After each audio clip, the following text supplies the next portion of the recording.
तो आज हम लोग इलेक्ट्रोस्टैटिक का लेक्चर नंबर हम लोग ठीक है, लेक्चर नंबर 10 हम लोग आज लिखेंगे। तो लेक्चर नंबर 10 में हम लोग क्या आज पढ़ने वाले हैं? Electric flux. ठीक है, इलेक्ट्रिक फ्लक्स के बारे में हम पढ़ेंगे।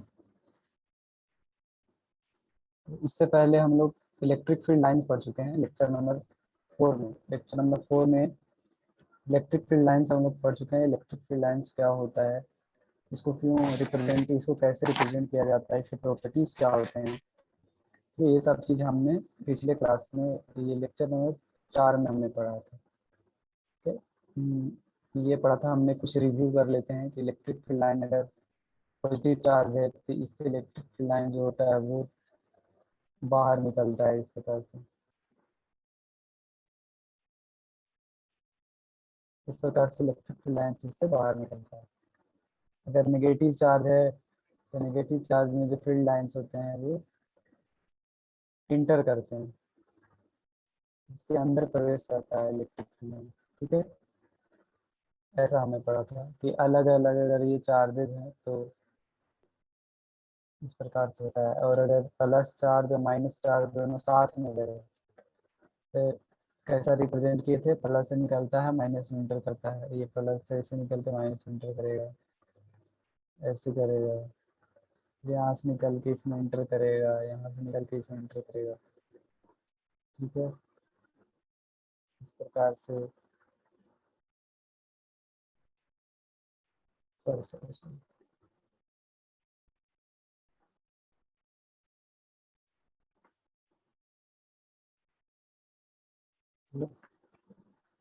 इस प्रकार से हमने प्लस माइनस के लिए देखा।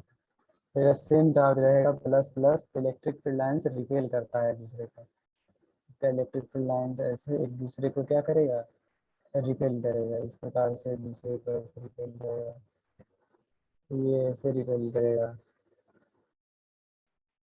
ठीक है, ये हम सब पिछले लेक्चर्स में हम लोग पढ़ चुके हैं।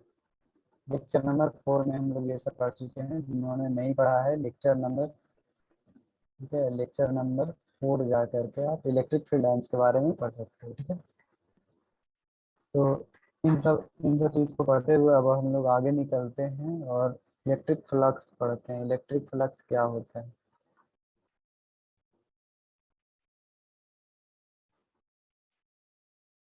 इलेक्ट्रिक फ्लक्स जो होता है ये, इसका सबसे पहले मैथमेटिकल डेफिनेशन जो होता है, मैथमेटिकल डेफिनेशन मैथमेटिकल डेफिनेशन इसका देखते हैं किस प्रकार से होता है इसका मैथमेटिकल डेफिनेशन। ठीक है, तो अगर मान लो कि कोई ये एरिया है, ये ये एरिया है, मान लो कि ए, ये एरिया ए है। ठीक है, और इससे इलेक्ट्रिक फील्ड निकल रहा है ऐसे, इलेक्ट्रिक फील्ड इस प्रकार से, ठीक है, इससे बाहर इस प्रकार से निकल रहा है। ठीक है, इस प्रकार से निकल रहा है। और जो ये जो इलेक्ट्रिक फील्ड इज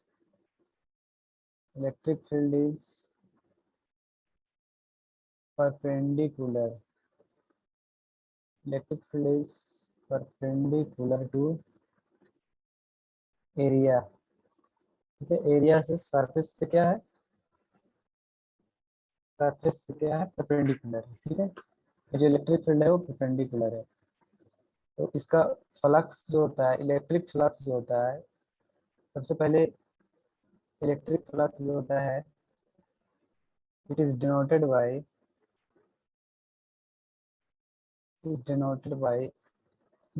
फाई। इसको किससे डिनोट किया जाता है? फाई से। ठीक है, इलेक्ट्रिक फ्लक्स को फाई से डिनोट किया जाता है, इसको याद रखना।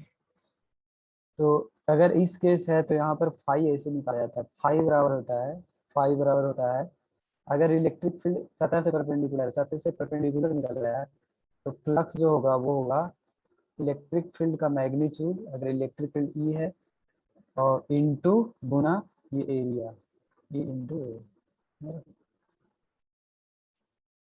इलेक्ट्रिक फ्लक्स जो होगा वो होगा ई इंटू ए, ई गुना एरिया। ठीक है, फाई इक्वल टू ई। ठीक है, कब? जब इलेक्ट्रिक फील्ड सरफेस के क्या हो, परपेंडिकुलर। ठीक है, यही एक केस लेते हैं ऐसे, एक केस सेम ऐसे ही एक केस लेते हैं। ये हमारा फील्ड है, ये हमारा फील्ड है। ठीक है,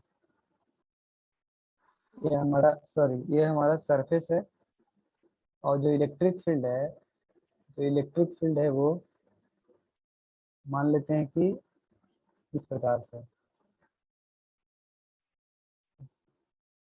मतलब along द सरफेस है, इसको कहेंगे along द सरफेस। सरफेस के along है, अगर इलेक्ट्रिक फील्ड सरफेस के along है, ठीक है, along द सरफेस है, electric field is along the surface, यहाँ पर परपेंडिकुलर था। ठीक है, तो मान लो ऐसा, ये ऐसा सतह है, तो इलेक्ट्रिक फील्ड जो है ऐसे इसको बोलेंगे परपेंडिकुलर, और along कहेंगे इलेक्ट्रिक फील्ड इस डायरेक्शन में, इलेक्ट्रिक फील्ड इस डायरेक्शन में। ठीक है, तब यहाँ जो फ्लक्स होता है, तब इस केस में फ्लक्स जो होगा वो होगा जीरो, फ्लक्स जीरो होगा। तो एक्चुअल में देखो, ध्यान से देखो, ये मान लो एरिया है, ठीक है, और इलेक्ट्रिक फील्ड अगर ऐसे है, तो एक्चुअल में जो फ्लक्स होता है वो बताता है number of electric field lines, electric field lines की संख्या को बताता है दिए गए एरिया से। तो इस एरिया से कितना इलेक्ट्रिक फील्ड लाइंस निकल रहा है, इस सतह से कितना इलेक्ट्रिक फील्ड लाइंस निकल रहा है, ये बताता है। ठीक है, तो अगर इलेक्ट्रिक फील्ड ऐसे जा रहा है, और इसमें ये सतह है, एरिया कुछ दिया हुआ है, तो इसमें टोटल नंबर ऑफ लाइंस कितना होगा, ई इंटू ए, इलेक्ट्रिक फील्ड गुना एरिया। ठीक है, और यही अगर लाइन ऐसे हो जाएगा, इलेक्ट्रिक फील्ड लाइन ऐसे हो जाएगा, तो इससे क्रॉस नहीं करेगा, ऐसे चला जाएगा, तो इससे थोड़ी क्रॉस किया, एरिया से थोड़ी क्रॉस किया, ये ऐसे चला जा रहा है, ऐसे चला जा रहा है। ठीक है, तो यहाँ पर फ्लक्स कितना हो जाएगा, जीरो। इसका मतलब दिए गए एरिया से कितना लाइन गुजर रहा है, परपेंडिकुलरली कितना लाइन निकल रहा है, वो बताता है हमको फ्लक्स। ठीक है, तो इन दो केसेस से हमको क्या पता चल रहा है कि अगर इलेक्ट्रिक फील्ड लाइन, मान लो वाटर, ये पानी का फुहारा है, इस तरह से जा रहा है, ये हमारा पानी का फुहारा। ठीक है, अगर पानी का फुहारा ऐसे जा रहा है, और ये एरिया ऐसे रखा हुआ है, परपेंडिकुलर रखा हुआ है, तो पूरा पानी इससे निकलेगा, इसका मतलब फ्लक्स इससे जाएगा। लेकिन यहाँ पर देखिए, पानी का फुहारा अगर ऐसे जाएगा, ठीक है, ये अगर पानी का फुहारा अगर ऐसे जाएगा, ठीक है, और पानी का फुहारा ऐसे जाएगा, तो इससे इससे इस जो सरफेस है, इससे टोटल कितना लाइन्स गुजरेगा, तो लाइन कोई नहीं गुजरेगा, जीरो। ठीक है, सतह सरफेस ऐसा है, पानी भी ऐसे ही जा रहा है, तो एक भी नहीं गुजरेगा, इस सतह से पानी नहीं निकलेगा।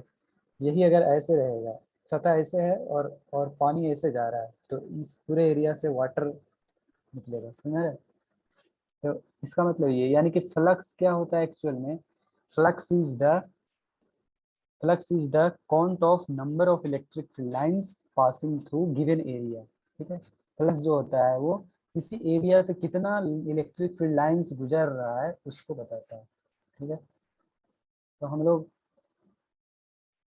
लोग फ्लक्स का डेफिनेशन बना सकते हैं, इलेक्ट्रिक फ्लक्स। इसका डेफिनेशन क्या बनाएंगे, total number of electric field lines passes through passes through a given area. A given area is called electric flux. ठीक है, तो किसी गिवन एरिया से कितना इलेक्ट्रिक फील्ड लाइंस गुजर रहा है, ठीक है, इसको हम लोग बोलते हैं, जितना इलेक्ट्रिक फील्ड लाइंस गुजरेगा उसको क्या बोलेंगे, फ्लक्स बोलेंगे। ठीक है, इलेक्ट्रिक फ्लक्स बोलेंगे। ठीक है, मान लो ये हमारा, ये एक एरिया है, मान लो ये ए है। ठीक है, इस एरिया ए है। ठीक है, इसका जो एरिया वेक्टर है, ये इसी एरिया वेक्टर, इसको बोलेंगे एरिया वेक्टर। एरिया वेक्टर जो होता है वो सतह से परपेंडिकुलर हमेशा होता है। ठीक है, ये मान लो हमारा एरिया है, ये सतह है, इसका जो एरिया वेक्टर है ये हमारा, ये एरिया वेक्टर है। एरिया वेक्टर जो होता है वो सतह से हमेशा परपेंडिकुलर होता है, ठीक है, इस बात को ध्यान रखिए। ये सतह से परपेंडिकुलर है, ये एरिया वेक्टर है, ठीक है। तो ये एरिया वेक्टर ए अगर है, या इसको एरिया वेक्टर को एस से भी निकाल सकते हैं, एनसीईआरटी जो है वो एस से प्राय दिखाता है, तो मैं भी इसको एस से बता रहा हूँ, ठीक है। ये एरिया वेक्टर मान लेते हैं, ये एस है, this is S is the area vector, ठीक है। और इलेक्ट्रिक फील्ड जो है, मान लेते हैं कि electric field lines, electric field जो है वो इस प्रकार से है। इलेक्ट्रिक फील्ड जो है एरिया से थीटा एंगल बना रहा है, इलेक्ट्रिक फील्ड जो है वो एरिया वेक्टर से कितना एंगल बना रहा है, थीटा, ठीक है। तो कोई सतह है, कोई सतह है, ठीक है। फॉर एग्जांपल मैं देता हूँ एग्जांपल, जैसे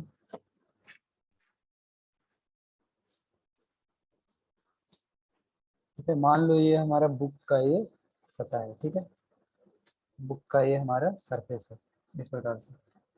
तो ये जो, तो ये सतह के परपेंडिकुलर होगा एरिया वेक्टर, ये हमारा एरिया वेक्टर हो गया, ठीक है। ये जो पेन से हम दिखा रहे हैं ना, ये है एरिया वेक्टर, ठीक है, ये एरिया वेक्टर है, ठीक है, दिस इज एरिया वेक्टर, ठीक है। मैग्नीट्यूड है ये एरिया, और डायरेक्शन है परपेंडिकुलर टू द सरफेस, ठीक है। अब इलेक्ट्रिक फील्ड किधर होगा, अब इलेक्ट्रिक फील्ड मान लेते हैं, जनरल मान लेते हैं, इलेक्ट्रिक फील्ड जो है, इलेक्ट्रिक फील्ड जो है वो जनरल इलेक्ट्रिक फील्ड है, वो सतह से जो है थीटा एंगल बना रहा है, हमारे इलेक्ट्रिक फील्ड कुछ इस प्रकार से।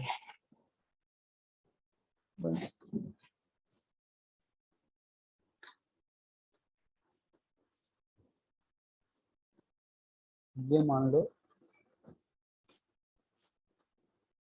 ये हमारा एरिया वेक्टर है, और इलेक्ट्रिक फील्ड कुछ इस प्रकार से है, ठीक है। इलेक्ट्रिक फील्ड जो है एरिया वेक्टर से, इलेक्ट्रिक फील्ड जो है, ये हमारा इलेक्ट्रिक फील्ड है, ये हमारा एरिया वेक्टर है, और ये इलेक्ट्रिक फील्ड है, ठीक है। इलेक्ट्रिक फील्ड जो है एरिया वेक्टर से कुछ क्या बना रहा है, एंगल बना रहा है, ठीक है, इस प्रकार से एंगल बना रहा है हमारा। यानी कि ये है हमारा इलेक्ट्रिक एरिया वेक्टर, और ये है इलेक्ट्रिक फील्ड वेक्टर, ये दोनों के बीच कुछ एंगल है, ठीक है। अगर ये ऐसे हो जाएगा तो एंगल हो जाएगा जीरो, एरिया वेक्टर और इलेक्ट्रिक फील्ड के बीच का एंगल जीरो। और ये अगर ऐसे हो जाएगा तो एरिया वेक्टर ऐसे रहेगा और इलेक्ट्रिक फील्ड ऐसे होगा, तो एंगल कितना डिग्री हो जाएगा, 90 डिग्री, ठीक है। तो एंगल चेंज करेगा, ठीक है, एरिया वेक्टर और इसके बीच का एंगल क्या करेगा, चेंज करेगा, ठीक है? तो मान लेते हैं ये हमारा एरिया वेक्टर एस है, और इलेक्ट्रिक फील्ड जो है यहाँ पर, इलेक्ट्रिक फील्ड जो है ई है, ठीक है, इलेक्ट्रिक फील्ड क्या है, ई।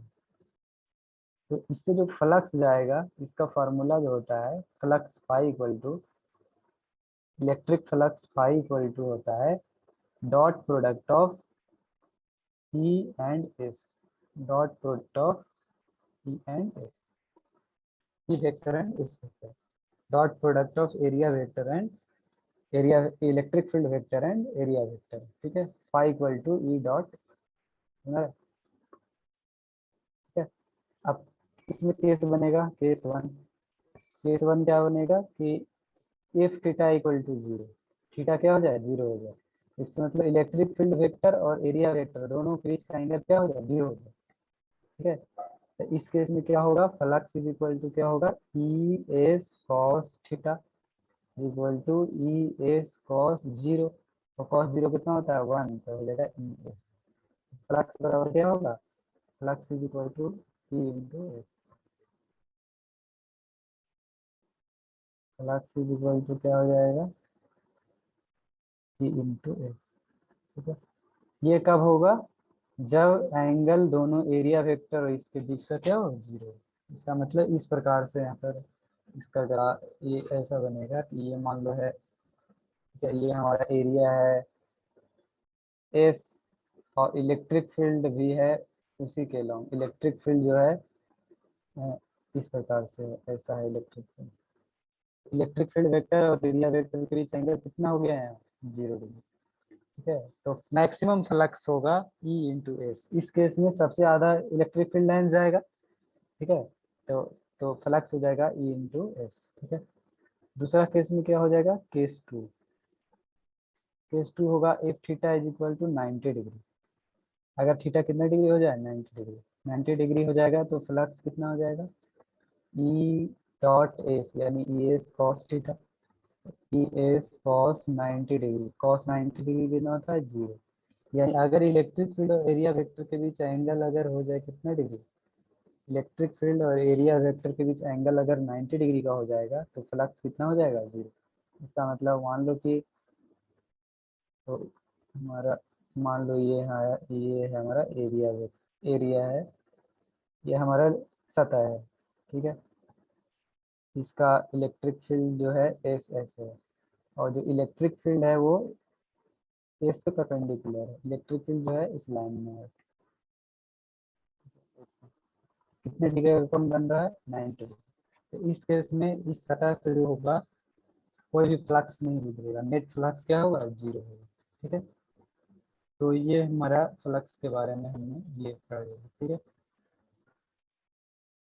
तो सैमरी अगर हम कर लें, इसको अगर कंक्लूड करें, तो हमने फार्मूला क्या पढ़ लिया कि इलेक्ट्रिक फ्लक्स जो होता है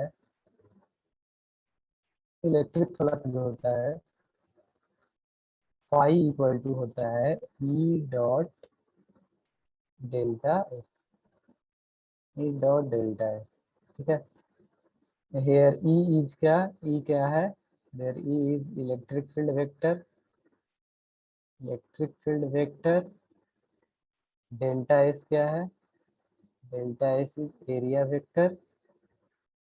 और इसके बीच जो एंगल बनेगा ना, E delta S cos theta, where theta is angle between, theta is theta is angle between theta is angle between electric field vector and area vector, ठीक है। इनके बीच का एंगल है, ठीक है। ये हमारा इस प्रकार से है, ठीक है। ये हमारा मान लेते हैं कि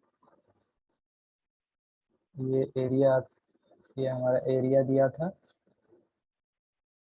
का एरिया वेक्टर है डेल्टा एस, ठीक है। और जो इलेक्ट्रिक फील्ड था कुछ इस डायरेक्शन में मान लेते हैं, क्योंकि एंगल कितना बना रहा है, थीटा। तो यहाँ पर से फ्लक्स का वैल्यू हो जाएगा 8 डॉट डेल्टा एस। अच्छा, ए साई यूनिट अगर हमसे निकालने के लिए कहे, इलेक्ट्रिक फ्लक्स का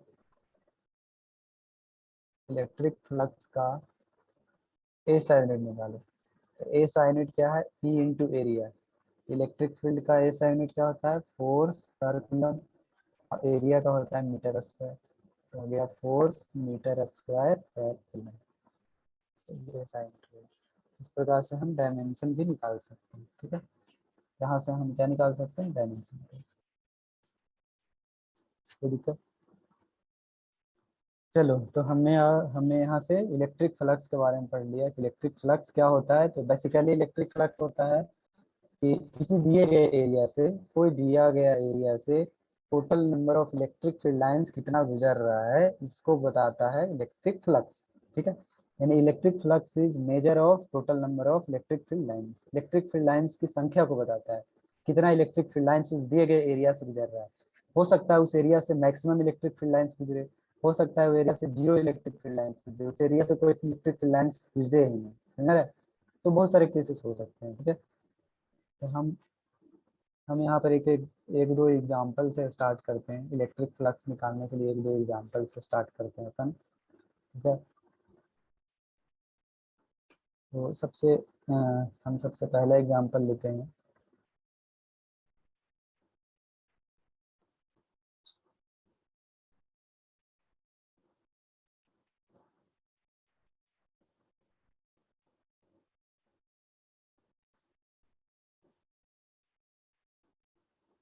ये ये एक स्क्वायर दिया हुआ है, ये एक स्क्वायर है जिसका side A is equal to दिया है 1 मिलीमीटर, ठीक है। साइड दिया है 1 मिलीमीटर। और इलेक्ट्रिक फील्ड जो है, इलेक्ट्रिक फील्ड जो है इस प्रकार से है, इलेक्ट्रिक फील्ड इस प्रकार से है, ठीक है।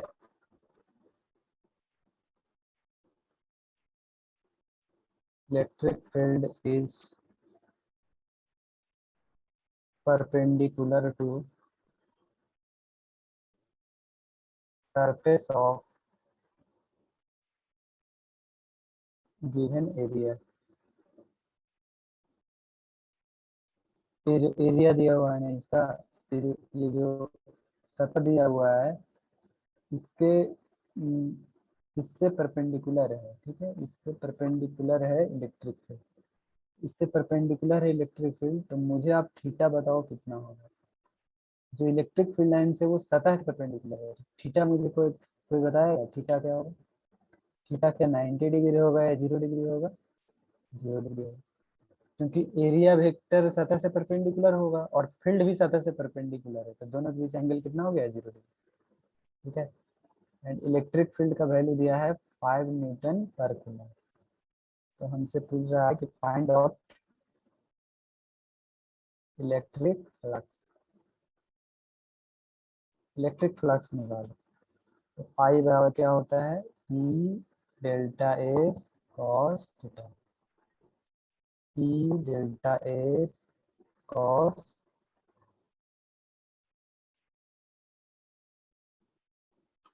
थीटा के जगह पर कितना रखेंगे? 0 डिग्री। कॉस 0 1 होता है, तो इलेक्ट्रिक फील्ड का वैल्यू रख दीजिए 5 इंटू डेल्टा एस, स्क्वायर का साइड 1 mm है, तो एरिया कितना हो जाएगा? Delta S area is equal to A square, और ए स्क्वायर यानी 1 गुना 10 के पावर -3 का होल स्क्वायर यानी 10 के पावर -6। 5 इंटू 10 के पावर -6 इतना, ए साइड यूनिट क्या होगा? Newton metre, newton metre square per. इस प्रकार से इलेक्ट्रिक फ्लक्स निकाल लेंगे, ठीक है। तो ये एक उदाहरण था, एक उदाहरण हमने ये लिया। अब अनदर उदाहरण, एक और एग्जांपल हम लोग लेते हैं, एक और एग्जांपल लेते हैं। मान लेते हैं कि ये हमारा सर्कुलर रिंग है, ये है हमारा सर्कुलर रिंग, ठीक है, जिसका रेडियस दिया हुआ है, रेडियस है मान लेते हैं 1 सेंटीमीटर, 1 सेंटीमीटर, ठीक है। और जो इलेक्ट्रिक फील्ड है, इलेक्ट्रिक फील्ड जो है इस प्रकार से इलेक्ट्रिक फील्ड है, मान लेते हैं 10 न्यूटन पर कूलम, ठीक है, 10 न्यूटन पर कूलम। और ये एरिया वेक्टर जो है, ये एरिया वेक्टर जो है डेल्टा है, इससे जो इलेक्ट्रिक फील्ड है वो जो एंगल बना रहा है, ये एंगल, ये थीटा वैल्यू दिया है, थीटा का वैल्यू दिया है 37 डिग्री। कितना एंगल दिया है? 37 डिग्री। तो हमसे पूछ रहा है इलेक्ट्रिक फ्लक्स निकालिए, इलेक्ट्रिक फ्लक्स थ्रू रिंग, इस रिंग से इलेक्ट्रिक फ्लक्स निकालना है। तो कितना फ्लक्स है? Electric flux phi equal to क्या होता है? E dot delta S equal to E delta S cos theta. Electric field का वैल्यू कितना दिया हुआ है? रख दीजिए वैल्यू सब, 10 न्यूटन पर कूलम, एरिया 1 सेंटीमीटर है तो पाई आर स्क्वायर हो जाएगा, pi into R square, 1 centimetre मैंने 10 के पावर -2 का होल स्क्वायर, और इंटू कॉस 37 डिग्री। कॉस 37 का वैल्यू रख दीजिए 10 इंटू पाई का वैल्यू 3.14, 10 के पावर -4, कॉस 37 का वैल्यू होता है कितना? 4/5, कॉस 37 का वैल्यू 4/5, ठीक है।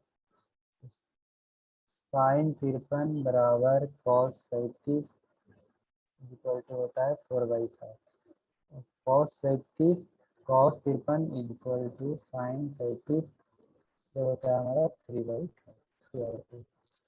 कितना जाएगा? 5 दूना 10, यहाँ से हो जाएगा 4 दूना 8 और गुना 3.14, 8 गुना 3.14 इंटू 10 के पावर माइनस, इतना न्यूटन मीटर स्क्वायर पर, ठीक है। इस प्रकार से इलेक्ट्रिक फ्लक्स हम लोग निकाल ले सकते हैं दिए गए एरिया से। ठीक है, कोई दिक्कत? कोई दिक्कत नहीं। हम्म।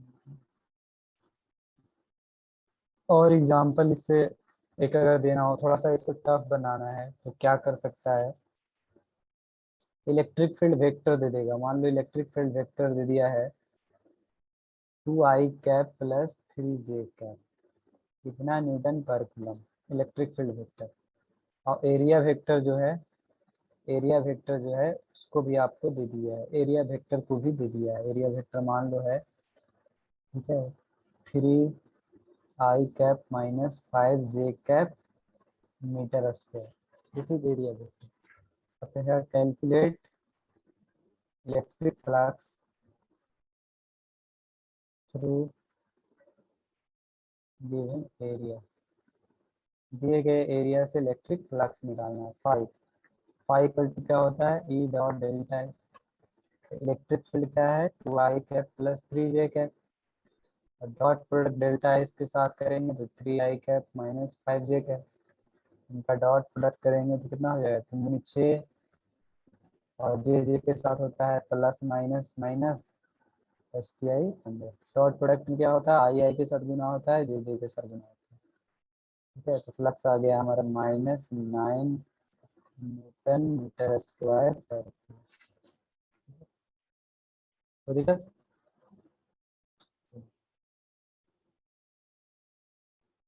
ठीक है, तो इलेक्ट्रिक फ्लक्स के बारे में हमने पढ़ लिया। इलेक्ट्रिक फ्लक्स क्या होता है? इलेक्ट्रिक फ्लक्स होता है number of electric field lines को बताता है। ठीक है, अच्छा, electric flux phi equal to होता है ई डॉट डेल्टा एस। ठीक है, E delta S cos theta. अब थीटा का वैल्यू कहाँ से कहाँ लाइज कर सकता है? थीटा का वैल्यू जो होगा 0 से लेके पाई तक लाइज कर सकता है। 0 से पाई, थीटा का वैल्यू 0 से पाई के बीच लाइज कर सकता है। ठीक है, तो इस केस में फाई जो होगा, फाई क्या हो सकता है? Phi E delta S cos theta है। तो कॉस थीटा 0 से लेकर पाई में क्या होता है? 0 से लेकर पाई में कॉस थीटा, ये 0 से लेकर 90 डिग्री कौन है? 0 डिग्री से 90 है, और ये 90 से लेकर 180 डिग्री है। ये फर्स्ट क्वाड्रेंट में कॉस जो होता है वो ग्रेटर देन 0 होता है, कॉस थीटा। और सेकेंड क्वाड्रेंट में कॉस थीटा लेस देन 0 होता है। ठीक है, इसका मतलब कि फाई जो है पॉजिटिव भी हो सकता है। जब फर्स्ट क्वाड्रेंट का एंगल रहेगा तो फाई पॉजिटिव भी हो सकता है। फ्लक्स जब सेकेंड क्वाड्रेंट का एंगल होगा तो नेगेटिव भी हो सकता है। और फाई क्या हो सकता है? 0 भी हो सकता है। ये आपको तीनों हो सकता है। तो फ्लक्स में भी पॉजिटिव, में भी नेगेटिव, और भी फ्लक्स पॉजिटिव भी हो सकता है, फ्लक्स नेगेटिव भी हो सकता है, और फ्लक्स क्या हो सकता है? 0 भी हो सकता है। इसमें कोई बुराई वाली बात नहीं है। ठीक है,